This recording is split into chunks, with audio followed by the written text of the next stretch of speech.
depuis 98, nous travaillons sur un dossier pour pouvoir monter la restauration. Et dans un premier temps, nous demandait une restauration globale, c'est-à-dire la mise en peinture et le rafraîchissement du bâtiment.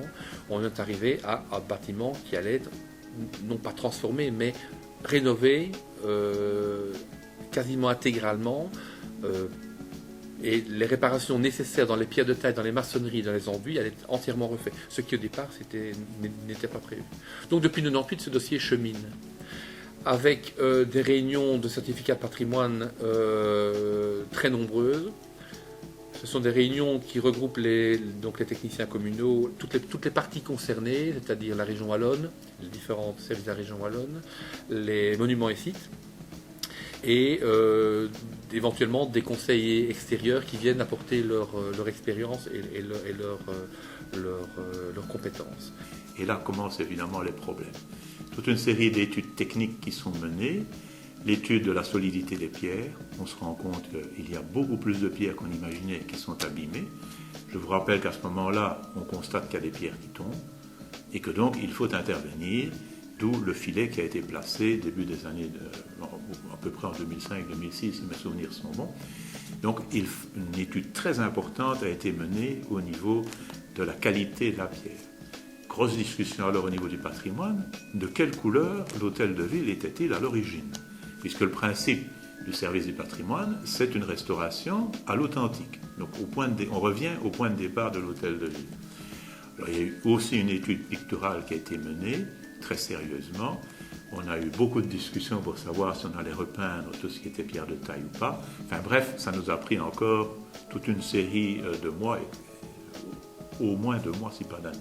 Il a fallu, je dirais, un peu se fâcher parce qu'au départ, il y avait 2 propositions de la région wallonne. Il y avait une proposition qui était de peindre la façade en rouge, le rouge région wallonne, comme vous trouvez par exemple dans les bâtiments de l'administration de l'urbanisme à Liège, etc., l'ancien hôpital des Anglais. Bon.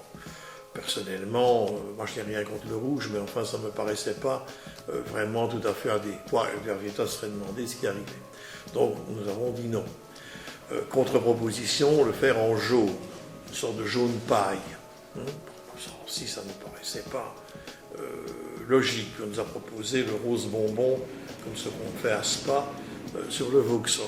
Nous avons refusé aussi. Finalement, nous avons dit, nous voulons ces blancs cassés. Bon, et voilà, donc on va faire effectivement l'hôtel de ville en blanc cassé.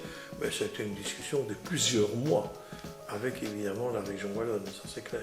Nous avons eu des discussions sur bien d'autres domaines, par exemple le problème des fenêtres. Bon, il est bien certain qu'on avait là 2 exigences contradictoires. D'une part, la région wallonne qui nous disait vous devez faire des fenêtres qui permettent des économies d'énergie, parce que le bâtiment coûte cher par la déperdition d'énergie.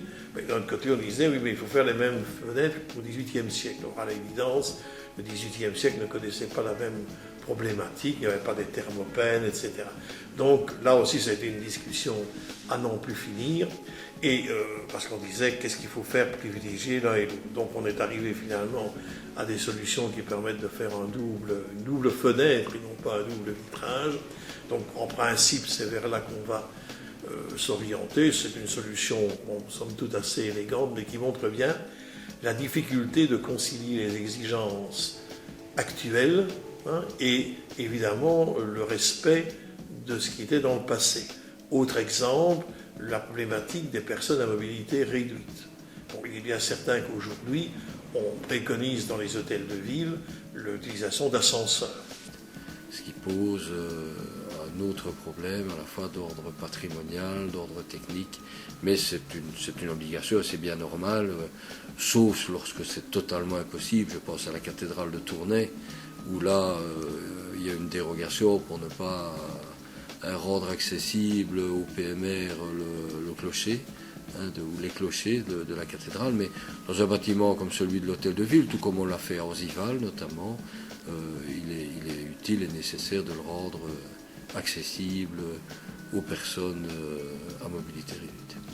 Donc en 2006, quand je suis arrivé, la phase de préparation et de mise au point des types de travaux était toujours en cours. Elle a connu au travers de quelques réunions avec le patrimoine un coup d'accélérateur et ça nous a permis en 2008 de conclure sur les différentes manières de travailler, sur ce qu'il fallait y faire. Ce n'est pas simple parce que je prends un exemple comme ça, le fronton où on peut lire maintenant publicité sauvegarde du peuple n'a pas toujours été celui-là.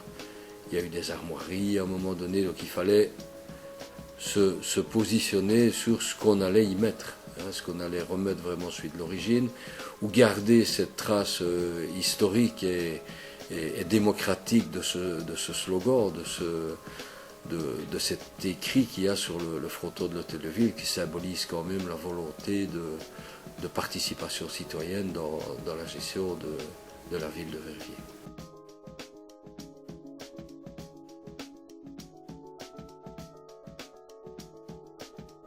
On va dire que c'est un tout petit peu moins de 2 800 000 euros TVA comprise pour l'ensemble des travaux qui sont à réaliser. Alors, c'est 95% par la région wallonne, puisque c'est un bâtiment qui est classé monument exceptionnel. Donc on passe de 70 à 95%. Et la province donne en général une part qui va de 1 à 5% dans le cas de ce type d'ouvrage. Et nous avons eu l'agréable surprise de voir que la province prenait le complément, c'est-à-dire les 5% restants. Si bien qu'a priori, enfin, ce ne sera probablement pas comme ça in fine, mais a priori, ça ne va rien coûter à la ville de Verviers. Ce qui quand même est assez une bonne opération, c'est une bonne affaire. Alors je ne dis pas qu'il n'y aura pas pendant un certain moment des dépassements, etc. Pour le moment, ce que j'en sais, c'est que le chantier se déroule bien, plus vite que prévu et sans trop de surprises. Moi, je crois que ce n'est qu'un épisode de la rénovation et de la conservation du patrimoine de la ville.